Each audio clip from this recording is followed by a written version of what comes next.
Welcome to Beauty Business Matters. I'm Susan Routledge, your host, and I am here with Arif Ishkun. Arif and I have known each other for many years, and Arif has the profile's just escalated. Arif has AI beauty consultancy and is now a global international trainer in retail sales, storytelling, best-selling author, founder of the core membership for therapists and managers to learn more about retail, and got so much more. So I am going to say welcome again, because this is the third episode we've done. Yeah. And Arif, I think the last one was well over a year ago. Yeah.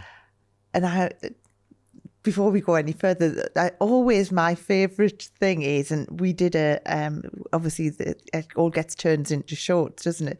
And we were talking about consultancy, and you did this like brilliant like one-liner, slightly more, which went practically viral. It did. And I think it's still all over YouTube and social media, which is where you went, do I smell? Come closer. That's it. It was just awesome. So anyone who hasn't seen it, check that one out, because it's just so funny. Right, back to the serious stuff. So, retail. It's still a bit of an anomaly in our industry, isn't it, in the beauty industry? Yeah. It still comes with therapists as secondary. Mm-hmm. And it's crazy, isn't it, in this day and time where now, everyone is buying so much retail in skincare, cosmetics, yet it's still something that's not taught as part of an industry that is surrounded around beauty. It's like our training is still predominantly treatment focused, and with people even with very, very little understanding of how to link that to product sales, which we all know treatments aren't particularly going to work that well if someone's not using the right skincare. So I know you're changing this massively, but are you seeing any difference in how things are done, or is it still an uphill battle, Arif? It's still an uphill battle. I think it's always going to be an uphill battle if we don't change what we think retail does. So, when we think retail, we just think products, Susan. We think people just selling products. That's it. Yeah, it's not. But it's not. It's so much more. And I think at the moment, things are challenging for people. There's a cost of living crisis, but there's also, I believe, a communication deficit within our team members, especially younger generation. And that's not saying that we're tarring everyone with the same brush, not at all. But we have to be honest about a situation within our industry that the younger generation grew up on a social media age. They are more depressed than ever. There is a stress epidemic. Anxiety is through the roof, and we haven't got the tools to look after people's mental health. So there's a huge amount of pressure now on businesses, and we ask them then to go out their comfort zone and sell product when they feel like they're cornering a client or they're making someone buy, and it makes them so uncomfortable.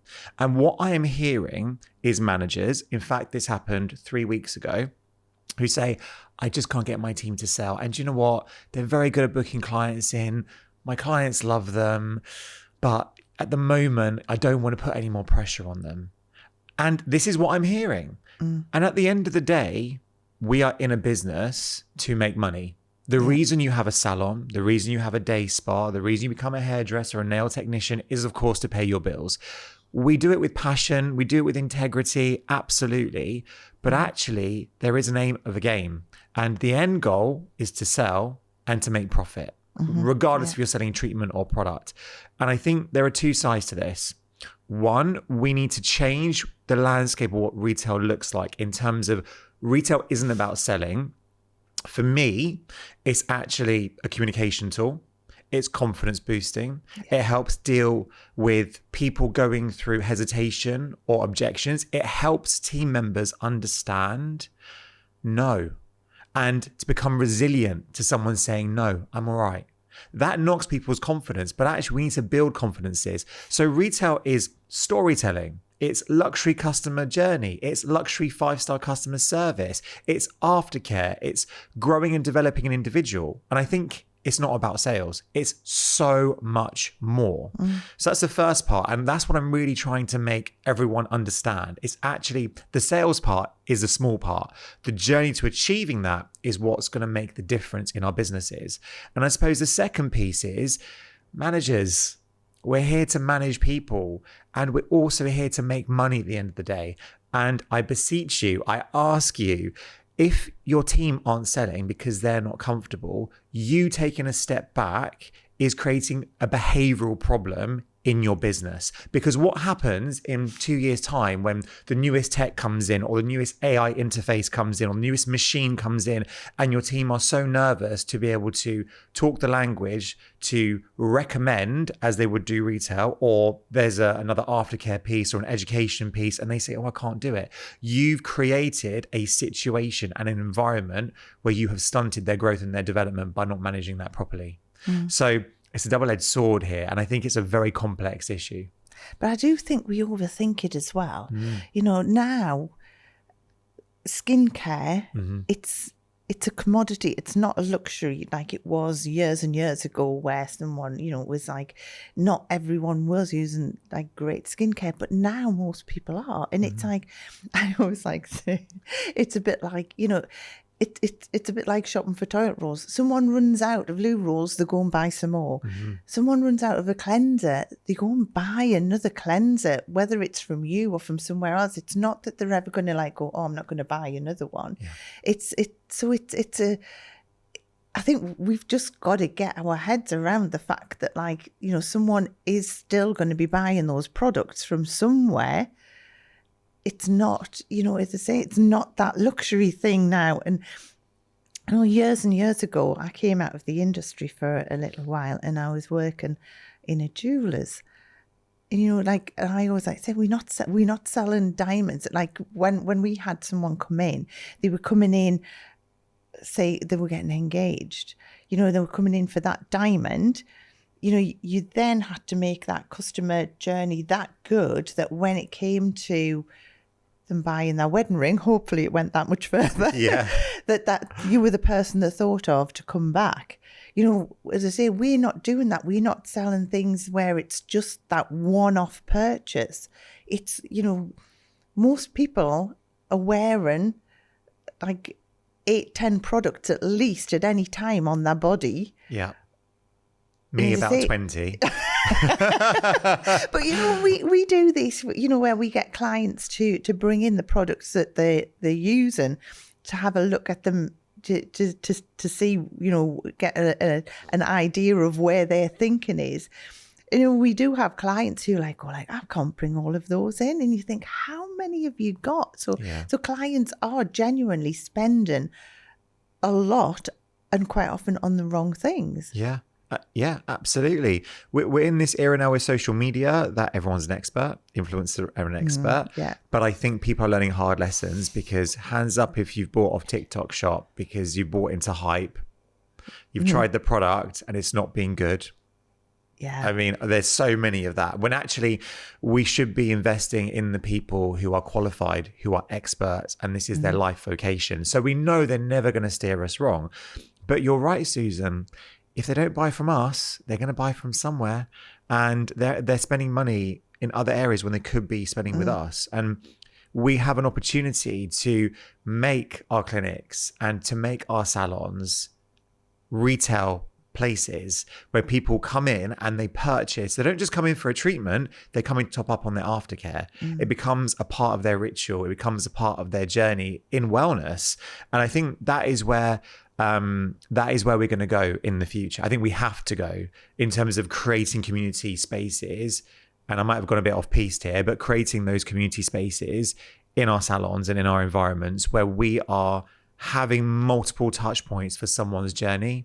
Yeah. It's really important. And it's what the industry is doing. And it's when I go and speak at all these events and, you know, it's been amazing. And I know we'll probably get to that, but I'm learning so much from global level of wellness, spa and salon. And it's really interesting to see how quickly the industry is evolving, and actually that we have to keep innovating to keep up the pace. And the small things I think sometimes we're not even doing. Do you still see that huge difference between, because I know you're obviously going into, you know, top like places like Harrods and doing training there. You're also training in like the Dorchester and places, you know, and then obviously you are then training and teaching within everyday salons. Yes. Do you see a big difference in sort of the mindset across those different levels of business? Or is it that everyone, it's like, phew, I sold a product, tick that box off kind of thing? Yeah. Or, you know, is it different in different businesses, do you find? That's a really interesting question. And I'd say 80% it's the same when it is, say, hotel, spa, salon, when we're working with therapists in that setting. Retail is slightly more challenging because there has been a drop in customers on the shop floor who are engaging in purchasing products. You mean in departmental stores? Department stores. Absolutely. There has been. So people have to work harder to sell a product. Is that because there's just more choice? And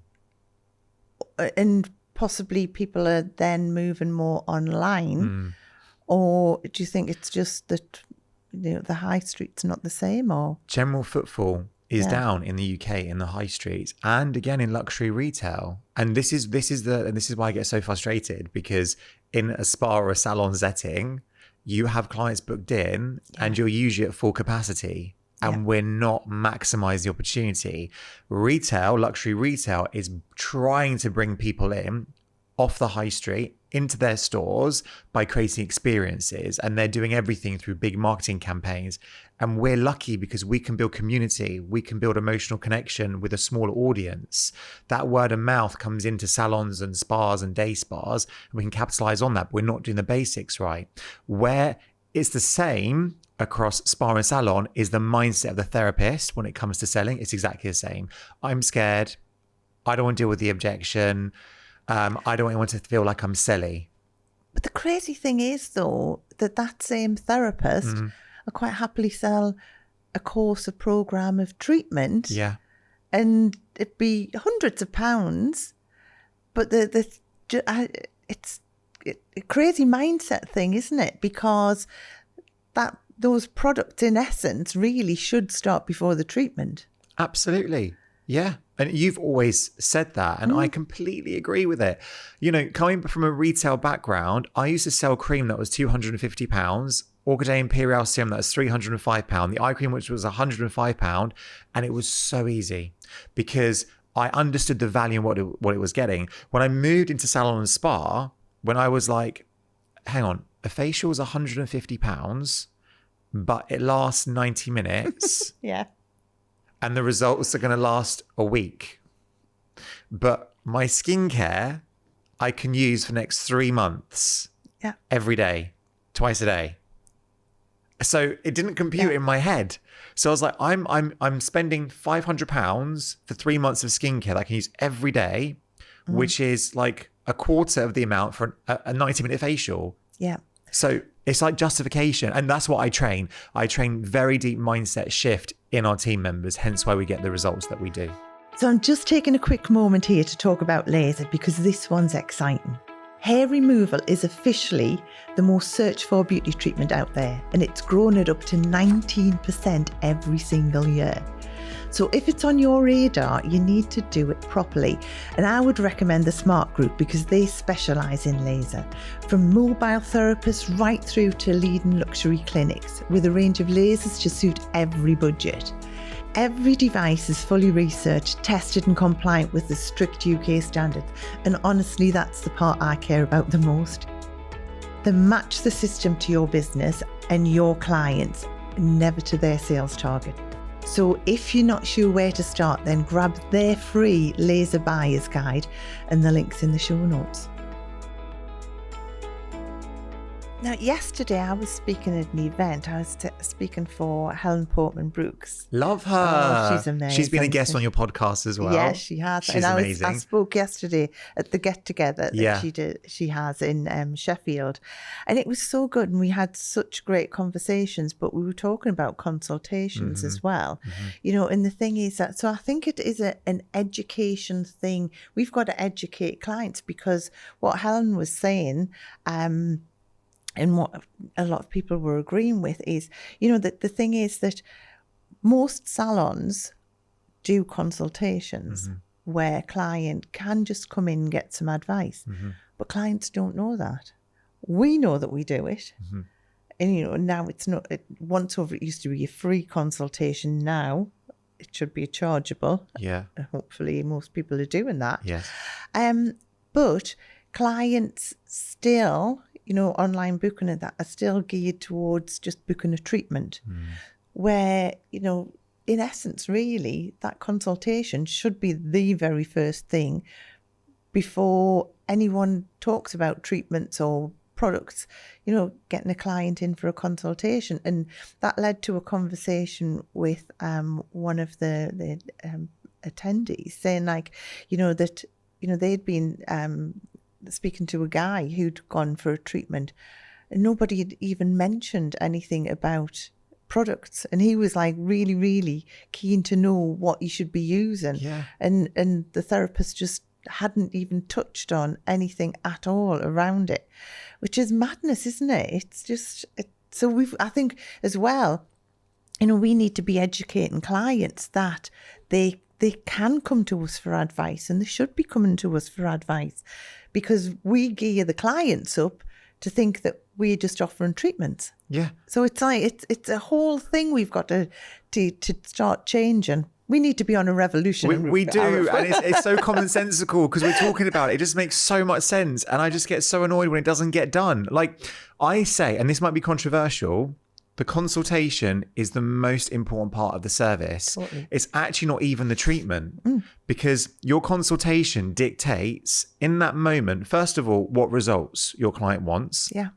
What is their expectation? Where are they at this moment? And if you really go to psychology, where is their future self? Where do they see themselves? And you can unpick that. But more than that, it gives you space to build connection with the person in front of you, creating trust, emotional connection, which leads to lifetime value, right? So commercially, if your client is emotionally invested with you, they will spend 80% more with you in their lifetime. 80% more. Now, your client does not become emotionally invested with you when they're laying on the bed and their eyes are closed and you're working on them. You might give the best facial, the best massage, but they're thinking about what they ate last night for dinner. Yeah. Has the husband taken the dog for a walk since I'm here enjoying myself? You know, when I get home, is the house going to be a mess? They might even fall asleep and snore and then catch themselves and wake themselves up. I've done that before, and I've been like, oh my goodness, I'm so sorry, because I like to think of myself as prim and proper. I don't want to think of myself being able to snore, like sounding like a bullet train or something. So all these things are going through their head. They're not thinking about connecting with us. It just feels lovely. Yeah. So the consultation, when you are physically in front of someone, you're looking at them in the eye and you're saying, I get you. I'm here for you. Let me give you the results that you need to get the transformation that you deserve. I'm here to support your confidence. This is a safe space, and I can't wait to go on this journey with you. Yeah. It's so powerful, and that gives you the opportunity to differentiate your services from anyone else doing the same thing, or the salon 2 miles down the road, or a competitor who's decided to open 3 doors down from you. Yeah. What you do in that moment will shape the experience of that individual. And I think you said the key word, the journey. And this is the difference, isn't it? Clients don't want a treatment. They don't want a product. They want to, they have an end goal. You've got to like establish what that end goal is, help them to achieve in a manageable way what their perceived value is in what you're going to offer. But the thing is that, as I say, you know, it's got to be a journey rather than we'll get you booked in for your next treatment. We'll get you booked in for, we'll sell you this eye cream kind of thing. Retail's a part of that journey. It's a huge part. Yeah. Like we know as professionals, if someone looks after their skin and it's in better condition, the work we can do in that room is deeper and more profound than when they have bad skin or when they're not using aftercare, because the skin doesn't have to do so much in that moment, so we can get better results. So actually it's cost saving in the future. It's also ensuring that we know what they're using on their skin. We understand the actives and we can help them on that journey. Yeah. Thus, we're creating almost like that program. And it's really interesting because one of my members on the core, Kelly, hope she doesn't mind this shout out, she has tripled her entirety of her business, not just her retail, her business, by taking this concept and growing it within her own remit, which is amazing. But I think what you're doing is sort of, it's given someone that little nudge to think, oh yeah, it is okay to do it. And sort of like you're just giving them that little push every... Well, it's more like a kick sometimes as well, to be honest. I like accountability, let's be honest. But you're right, I want people to get the most out of things. But it is a nudge. It's all psychological. It's all soft. It's all done emotionally. There's no hard sell. No. There's no teaching of hard sell. That you might even tell me some of the stories when we hear from the cruise ships. I've heard some horror stories about some of the hard sells, that they've had to go through. But I think as well, what I like about the core is because, and it's a bit like what we do in Beauty Directors Club, everyone is like sort of, when someone achieves something, it's like it gives someone else that permission to think, oh my God, I can do that as well. So I think obviously what you're doing with the core is you've got everyone, even if, you'll have some people who are more active in the membership and some will just sit back and watch. But at the same time, they're all still learning from each other as well and thinking, oh my God, Kelly's done that. Yeah. I can do that. Yeah. And it just, I love that. And there's so many different levels as well, because can I get a whoop whoop in a second? Oh, you can. I've had the first cohort from the US, which is a hair and skincare salon, join the core 2 weeks ago.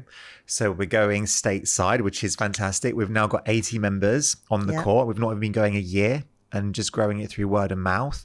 The Dorchester collection are putting on 15 of their therapists to join the core in the next month. It's still like a pinch me moment, because what it allows is that 5-star luxury level we can still learn from, but also anyone who's in a day spa or salon on the high street, they can still teach people at that level, because our experiences are all different. And what I love about that is, yes, I teach my theme every month, but the community takes that theme, they digest it, they use it in their own working environments, and then they share the outcomes and we make tweaks and adjustments. And I didn't tell you this, but I've looked at all the figures and I've asked people to share with me all their figures, and 80% of people on the core have tripled their retail if they've been on the core for 6 months or over. That's so good. That's amazing. I'm proud of that. You should be for 1 hour, one hour training a week, 1 hour training a month, and then a community call. Yeah. That's absolutely awesome. Thank you. Well done. Thank you so much. So in the core, and what you're doing, obviously now you've got also Story Seller, which I'm sure, I'm sure that Story Seller hadn't been released the last time we were talking. I'm sure, I can't remember whether it had or not. I can't remember whether we had the book here, but it was very, very, very early on. It was early on. Obviously now we're a year down the line from it being released. Yeah. What difference has the book made then? It's actually made a profound difference. Just getting the word out, or it's really bizarre, because I say all these things and I'd be speaking nationally at most of our salon conferences, Professional Beauty, Spa Fest, which we're going to. Yeah, both of us are going to be speaking there. It's going to be really exciting.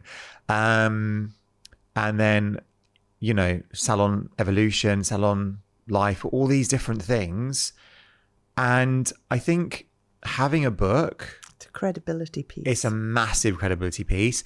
But even after that, when people read it and they come back to you and they say that was really cool. So I have to thank my co-author, Nicola Rowley, because when we were discussing writing Storyseller, she's got years. She always says, between us, we've got 50 years in our respected industry. And I cringe because I'm like, I'm not that old, but she has 30. I have 20 years in the beauty industry at all levels. And I had this imposter syndrome. I really didn't want to write a book. I didn't think I was capable. I've got my English degree. I love writing, but being published and co-authoring a book is a huge task. But you're right, credibility wise, some of the people that have read this or who know that I've been in a book are some of the highest people in globally in the salon and spa industry. So we're talking like the Marriott Group, the Four Seasons, Raffles, who now I have this connection with because this is my business card now. And it's like, if you don't believe me, or you can watch me on stage, but actually take this and take a piece of my life, take a piece of what I've done for all of my years, put it into practice, and then see that it works. And so a huge thanks to Nicola, who is a genius and has helped me along my way. And I'm really lucky because I've had the most incredible network of people, you being one of them, who've given me so much support in terms of just even being there and being a sounding board and listening to my rants. Or when I come to people like you and I'm like, I've got this idea and I want to do this. I don't want to sit still. I want to innovate the industry. I want to help as many people as possible. Like, I want our therapists to feel super confident and passionate. How can I do this? How can I get my training into every single salon in the UK and make it so cost effective? So I don't want people to dissociate. We speak on stage, we do these things. But equally, we want to give back. Yeah. We want that community. We want to help people because we're so passionate. Exactly. And this has really helped. You've really helped. Everyone's been amazing. Yeah, yeah. I mean, the thing is that is now as well turned into a program. Yes. Which is amazing. Do you just release that twice a year? Yeah, twice a year. So Storyseller, as a book goes, gives frameworks in terms of understanding who you are, what your value is and what your offering is, using it in a way that you can sell anything through the power of stories. And Susan, I'm sure you're aware now, we are seeing storytelling everywhere. Yeah. Right? Totally. Everywhere. Because as AI comes in and as we get all these new technologies that come into play, human connection is the currency of the next 10 years. It's not about our gadgets. It's not about our gizmos. It's not about the optics. It is literally about people being there for people. Because when you automate everything, you take people out of it. So people become the necessity and become rare, right? I've been talking about this for 7 years. And it's really interesting that now people are now talking about it, but I'm glad in a way because I'm glad that we're giving that space and that opportunity for storytelling, which I believe is the most important superpower we have. Stories are 22 times more memorable than facts. People that invest in storytelling and education in storytelling will make 4.1 times what they put into the education piece. So that's Forbes' quote. I've got these. I'm like one of those Rolodexes with these quotes. So storytelling is so important, but I feel really confident and proud that I was one of the originals. I think I was definitely one of the originals of the beauty industry to do that. So yes, because of the success of the book, we now have a course that we create a live teach class over 6 weeks. We digest and we create some incredible content that's easy to absorb. And then there is also the opportunity to do a day with myself and Nicola. And Nicola's amazing with her BBC journalism background, her PR background. She's exceptional. And then I teach in terms of the emotional connection, the storytelling, and then the sales through that. So we teach you how to position yourself correctly, what language you should be using, but more importantly, what parts of your story. Because a lot of people feel that vulnerability is scary, but I think vulnerability is a superpower. You should champion your vulnerability because it's human and it's empathetic. But where it becomes a challenge, and Nicola says this, always share from the scar and never the wound, which means you might see some people on social media that show emotion. that's okay. But there is a fine line between you being emotional and people losing trust in you because there's too much emotion. Share too much. Yeah. So I think there is a balance. People think that if they're prim and proper, they've got to act a certain way and not show too much emotion. I disagree. I think be emotional, be yourself, share your story, but you also need to know where that cutoff point is and where you shouldn't be sharing as much. So we teach that in a safe way. And people who've gone on to Storyseller have had huge, huge successes in terms of their business, but also how they position themselves and unlocking some inner potential they didn't even realize was there. So it works on so many levels because it's human. It's based on psychology. Yeah, because I think that's where it's really, really good though as well, because like Nicola's coming more from the person kind of thing. Yeah. And obviously when I first met you, you were talking more about the story into a product. Yeah. Where now I think the two's married together, and it's like, you know, in our industry, clients do like to know about the person that who's treating them and building that relationship. But then there is that fine line, like you say, of like sharing too much. And I think that's something that this, in a roundabout way, touches on. But I know with Nicola, the way she teaches it, it's more for profile building. Yes. But I think that again is transferable into our industry, because, you know, it's like, how much does a therapist share with a client? And you know, and the client obviously is sharing quite a lot with a therapist. So it's getting that fine balance, isn't it? Getting that in right. Yeah. And then on top of that, then the product side. I know in my little book of client retention, I was talking about this yesterday as well. I love that book, by the way. Oh, no. It's like, you know, now genius. It's like, well, you know, now it's coming up to 10-year-old. I mean, it's on the 4th. Is it actually? Yeah, fourth edition. You need to have a party, a decade party. No, but it's mad. So it's like over in Dubai, it's in America, it's all over. It's amazing. But like, yeah, but in there, like obviously I have like 50 little things that differences someone can make to retain clients. But we were talking about this yesterday because like we were talking about oversharing with clients. Now, to me, I've always had this rule, like a 70-20-10 rule. So 70% of the time, to me, a therapist should be talking with that client, and the client, it's about them. Absolutely. And from there, they like glean information, not personal information, but information about their likes and who that person is that they're there with. 20% of that time can be about the therapist, because clients do love to know a little bit about what's going on.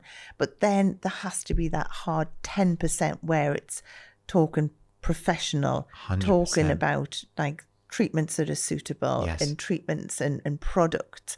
So, you know, in an hour, that's only 6 minutes of like that full hour. Yeah. You know what I mean? And I know it's not all conversation kind of thing, but, you know, it just breaks it up.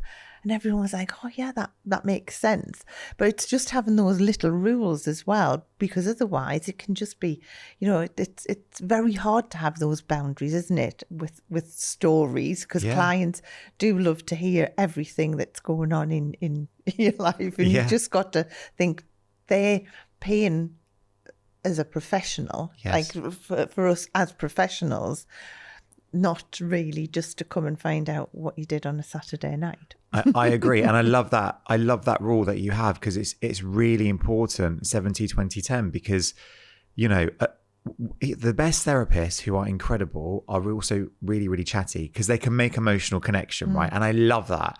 But they don't know how to bring it back to that professionalism when they've crossed the threshold. And I see it all the time.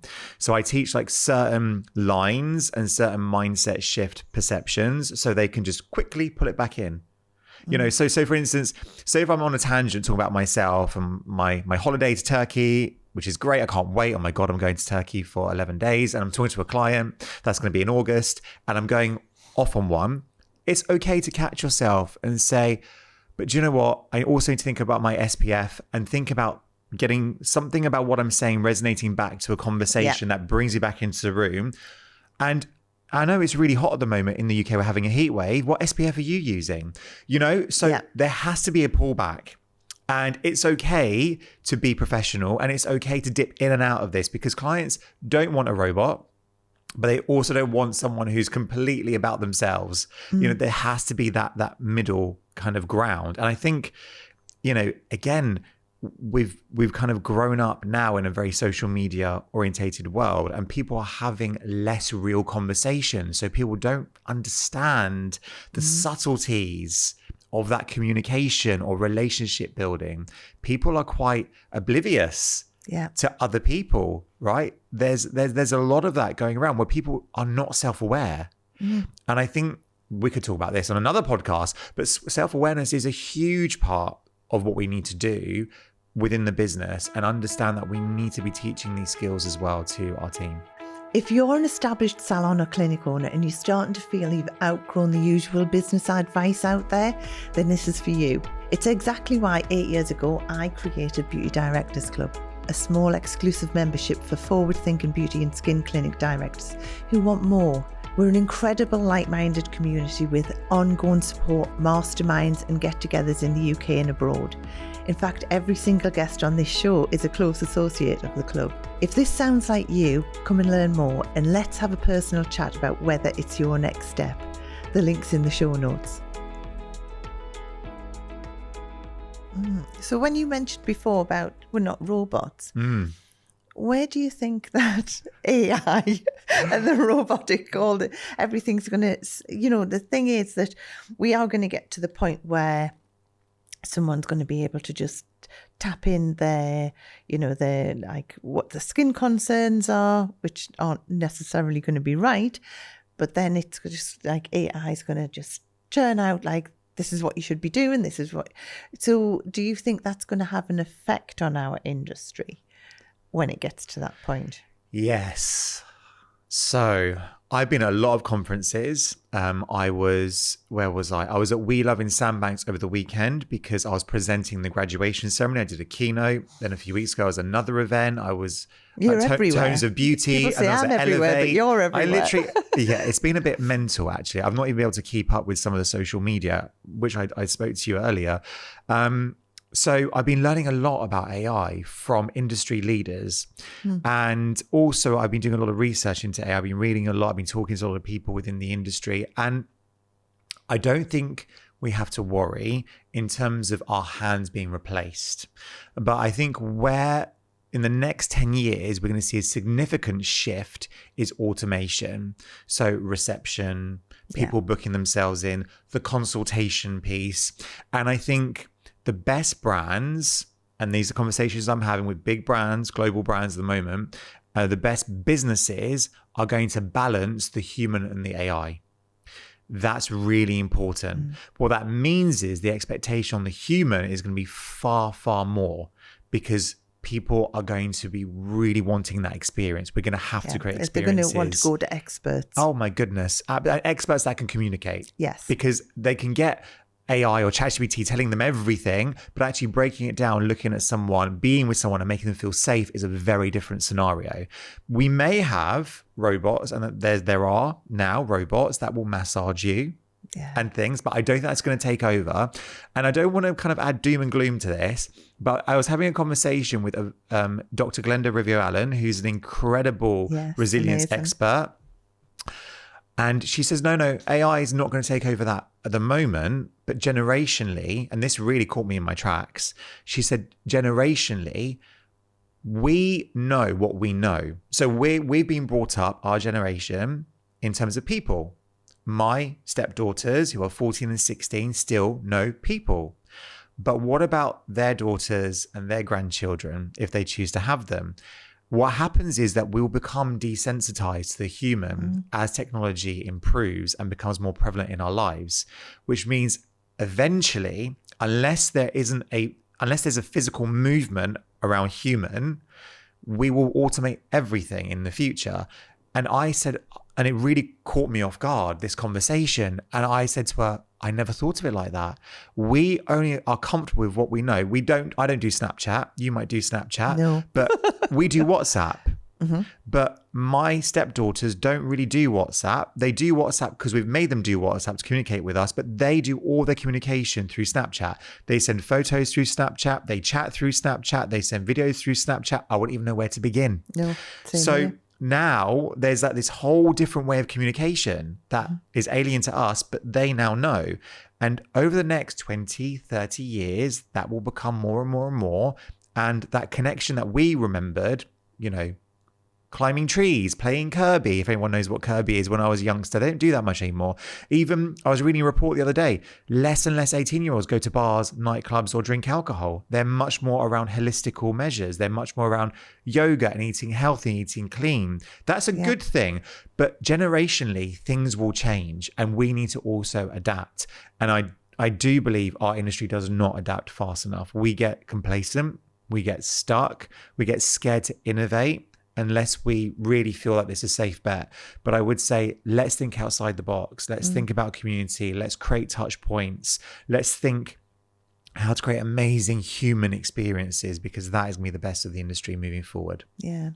But I do think as well, the human connection part, that is where, I'm fascinated by AI, and I go to a lot of dinners and different things. Yeah. And, like the conversations I have, it's always our industry is the one that is going to survive. Absolutely. Because human touch is going to become a lot more like, people want to be in connections because it's going to become a rarer commodity. Yeah. And I think we're seeing that already now with, events and things. People want to be together, they want to be in community and things. So I think that, and I can remember watching something not that long ago where they were saying, the younger generation, they're just picking up the phone and speaking to someone so alien now. Yeah. And it like there's all the things that we just think are normal things that like the next generation coming up are it is going to be a shift, isn't it? We have got to carry on adapting all of the time. Yeah. But and this is what I love about events that we go to. I mean, I know we're both going to be at Sparfest. Yes. Speaking, like we said earlier, and that's the 7th and 8th of 7th September, and 8th, isn't yeah. it? It's at Carden Park, isn't it? Yeah. And I think there's going to be big conversations there around where the industry's going. And I think, it's coming from all different angles, isn't it? But I think storytelling is always going to be there. It's always going to be, people are always going to have stories to tell. And I think that is, you can't just get that from buying something online. No. It's, it's always going to be that it's got to be that personal thing.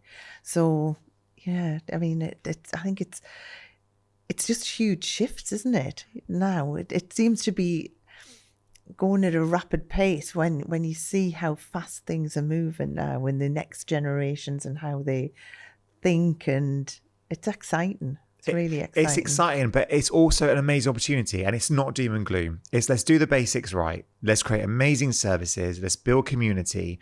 Let's do what our human nature intends by creating tribes. People come to us because they like us. Let's share amazing stories about ourselves, about our products. Let's romanticize.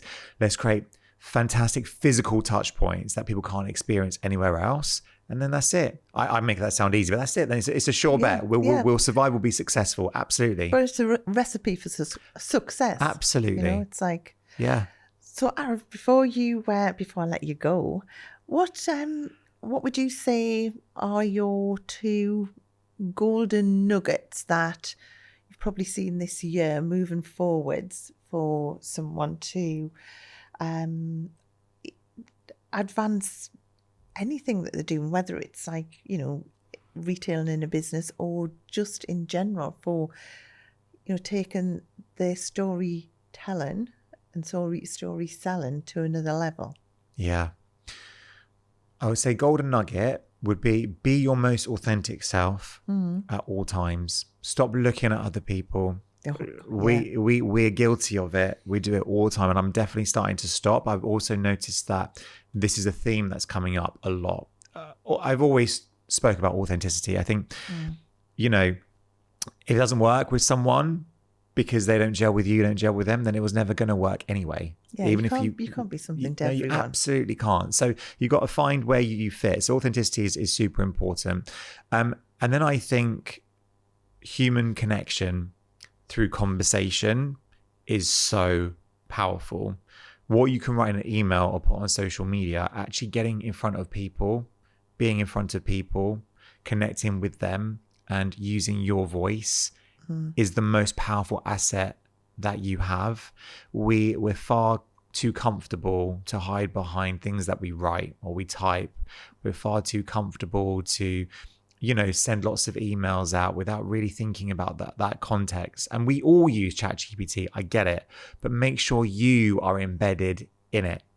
Make sure your personality is singing through everything that you do. But even then, though, you know, like emails, as I say, there's 3 ways always that someone will read an email. It depends how they are emotional feeling. Yes. You can send the nicest email, but if someone's having a really bad day, they'll read it in a different way because it hasn't got your tonality in. That's it. Like natural tonality, which comes across when you storytell. But in an email, it can be like sort of, you say, the nicest email, but if someone's having a really bad day, they'll pick it up and be like, how dare they say that? Yeah. Kind of thing. Yeah.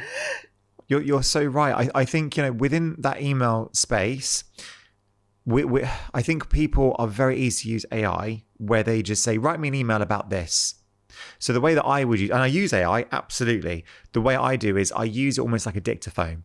So I tell it what to write and I tell it exactly, I want you to say this and blah, blah, blah, blah. And I say blah, blah, blah, to blah, blah, blah, blah, blah, blah. Today I did this, is this, talk about this and how I really enjoyed this. I met this person, it was fantastic. And then I read it and then I say, no, you changed it too much. Go back to my original tone. So we can use AI, but don't let it kind of overcast what you're saying as an individual. Yeah, I think it's because then it's obviously just tweaking it to make it 100%. I don't know whether it'll ever get 100% to, I'm sure it will, but, you know, I think at the moment it's still, when you read something back, you think that's not quite me. Yeah. It doesn't matter how much you try to make it. So I think it's always good to have those little tweaks. I agree. So what's next then, Arif? What's the future holding for you at the moment?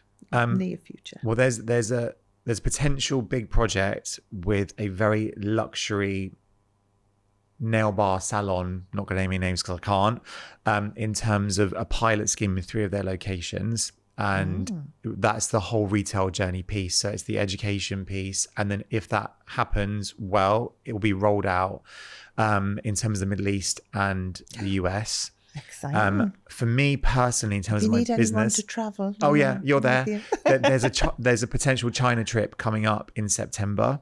Fabulous. The Dorchester collection is going incredibly well. We've grown retail at Cowth Park by 155%. So there's conversations about taking it global to everywhere. There's conversations with the Mayborn Group, with Salon groups. I'm doing lots of work with Salon Evolution, the hairdressing industry at the moment as well. It's going to be crazy, and I'm launching stateside. So I'll be speaking at a global conference in Arizona next year, and there's another 2 possibility speaking events in the US. I'm already on a few US podcasts. So I think next year, 2027, is stateside. Growing the core to 1,000 members is my goal. I think America will help achieve that goal, but I want the UK cohort to understand the value of what this is and how it can help their teams. And I might have another book in me. Oh, I think you do. I think you do. But as well, just make sure, we'll have to get in the diary now for a year's time, I think, to get the next episode. What a difference a year makes. It's been madness. I've never been happier, and I've never felt more content, and I've never felt more confident, and seeing my work go global, everything that I've tried to do for 20 years is super fulfilling. And I'm very appreciative. I'm very grateful and very humble. I can, like, from when we first met to now, I can just see, like, you know, it's like a whole different person. Yeah, but like just so many exciting opportunities. Amazing. Yeah. Oh, thank you so much. I know we could talk and talk and always do. But thank you so much for giving you time to come and chat again. It's been amazing. Thank you for having me. You're amazing. Obviously, we'll put everything in the show notes, yeah, of course. all your contact details and everything. Thank you, Susan. You're amazing. Thank you so much. Oh.